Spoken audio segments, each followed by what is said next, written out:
Hey YouTubers, welcome back to Desert Have a Garden. Today I quickly just want to go over harvesting artichokes. So as you can see, our artichokes are nice and ready here.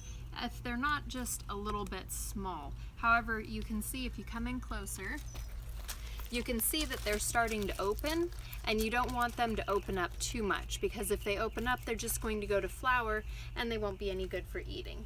So I typically like them to be tighter when I harvest them, more closed like this. However, they were small and I wanted to see if they would get a little bit bigger, and they did get a little bigger, but now they're starting to open, so we will harvest them and eat them tonight. So it's just as simple as snipping them off. So using a sharp pair of scissors, we'll cut with about 1 inch of stem, and you just simply cut them off. Okay, and there's one.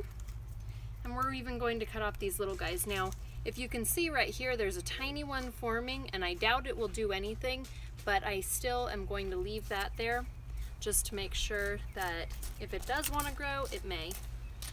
And down here, another small one is forming. Okay, so we have 3, and then there's one more over here, and again, it has a secondary artichoke forming here that I'll leave. Okay, now you see we have 3 lovely artichokes that are a little bit small, but what I'm going to do is steam them tonight, and I'll make some garlic butter dipping sauce and we will enjoy the heck out of them. So if you liked this video, give me a thumbs up and subscribe to the channel, and we will see you next time.